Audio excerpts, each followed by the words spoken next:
દાહોદમાં ઉત્સાહપૂર્વક વાસી ઉત્તરાયણની ઉજવણી કરવામાં આવી, જેમાં ઉત્સાહ સાથે લોકો વાસી ઉત્તરાયણની ઉજવણી કરી અને ધાબા પર પહોંચી ગયા હતા, જ્યાં રંગબેરંગી અવનવા પતંગો તેઓ ઉડાવી રહ્યા છે અને ઉત્સાહપૂર્વક આ તહેવારની ઉજવણી કરતા જોવા મળી રહ્યા છે। દાહોદની અંદર પણ વાસી ઉત્તરાયણની ઉજવણી કરતા લોકો નજરે પડી રહ્યા છે। પોતાના ધાબાઓ પર અવનવી પતંગો સાથે તેઓ પહોંચ્યા હતા વહેલી સવારથી। દાહોદ જિલ્લામાં વહેલી સવારથી ઉત્તરાયણનો પર્વ જે છે લોકો ખુશખુશાલથી મનાવી રહ્યા છે। હાલ પણ આપ જે ચારે તરફનો જે માહોલ જે છે તે જોઈ રહ્યા છો। હાલ જે આ ધાબા ઉપરના જે દ્રશ્યો તમને બતાવી રહ્યો છે કે મહિલા મંડળ હોય કે દોસ્તો મિત્રો હોય તે તમામ લોકો જે છે વહેલી સવારથી આવી અહીંયા ઉત્તરાયણનો માહોલ ઉજવી રહ્યા છે અને ફાફડા જલેબી ઊંધિયું સહિતની લિજ્જત જેવો છે માણી રહ્યા છે। ખાસ કરીને આપણી જોડે અનેક મિત્ર છે। સાહેબ, શું કહેશો, અત્યારે ઉત્તરાયણનો માહોલ છે અને આપ પણ જ્યારે ઉત્તરાયણનો માહોલની અંદર ધાબા પર આવ્યા છો, કેવો માહોલ છે આજે?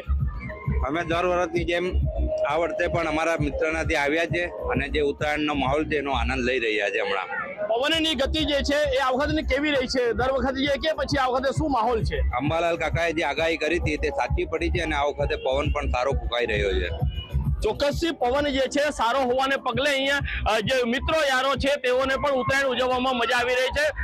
મિત્ર, તમે શું કહેશો કે અત્યારે આજે ઉત્તરાયણનો માહોલ ચાલી રહ્યો છે, વહેલી સવારથી આપ પણ ધાબા પર આવેલા છો, કઈ રીતનો માહોલ છે આજે? અમે આજે સવારે 7 વાગે બધા મિત્રો અહીંયા ધાબા પર ભેગા થયા હતા અને હનુમાન ચાલીસાનો પાઠ કરી અને અમે આજે દિવસની શરૂઆત કરી હતી।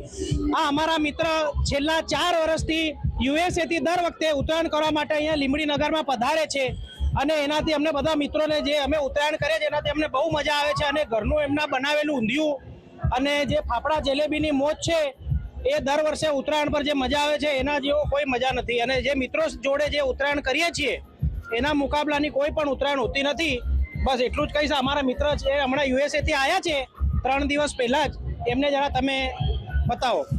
ચોક્કસથી કેટલાક મિત્રો જે છે યુએસએ થી પણ સ્પેશિયલ ઉત્તરાયણ કરવા માટે ગુજરાતની અંદર આવતા હોય છે અને વહેલી સવારથી જે મિત્રો જે છે તે પોતાની જાતે ઊંધિયું બનાવતા હોય છે અને ઊંધિયું જલેબી ફાફડા સહિતની લિજ્જત જેવો તે માણતા હોય છે। ખાસ કરીને આસપાસના જે દ્રશ્ય બતાવવા માંગીશ કે અત્યારે પણ જે બપોરનો સમય હોય, તડકો હોય તો પણ જે લોકો જે છે ઉત્તરાયણ ઉજવવા માટે ધાબા ઉપર જે લોકો ચડી રહ્યા છે અને સવારથી જ કાઈપોજના નાદ સાથે તેઓ અહીંયા જે છે ઉત્તરાયણની મજા માણી રહ્યા છે।